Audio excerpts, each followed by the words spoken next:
The State Department of Transportation is stepping up its efforts to keep homeless people from sleeping beneath local bridges. News 10 NBC investigative reporter Jennifer Lukey joins us from the bridge that takes Route 104 over Carter Street in the city of Rochester to explain the changes. We've been doing stories here at the Carter Street Bridge for the last couple of years about the homeless population that has been living here. Typically, the state DOT will give them a week's heads up to clear their stuff out, and then they'll show up with dumpsters. But last time they showed up with dumpsters, they came back with fences to prevent anybody from getting back up there. So those who were left living here there are people who use each little cubby. Can't get back to where they were staying.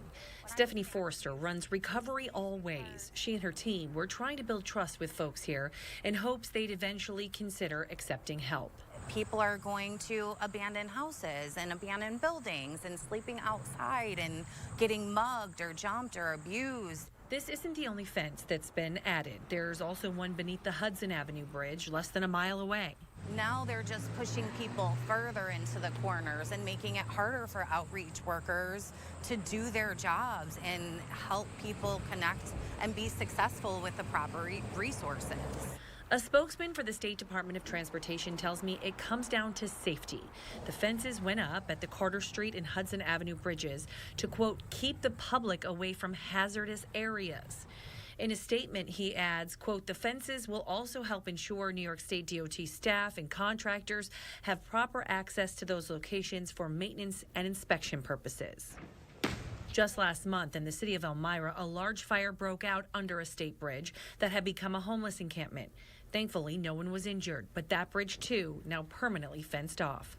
Stephanie understands the safety concerns, but believes until there is enough low-income housing in our community, there are still going to be people staying outside. And we don't have enough shelters, we don't have enough beds, we don't have enough treatment beds, and you know, we're not just talking about people who are struggling with substance use disorder, we're talking about people who are struggling with homelessness and mental health issues. So putting all of those together and trying to get proper services for people when there are none it's impossible.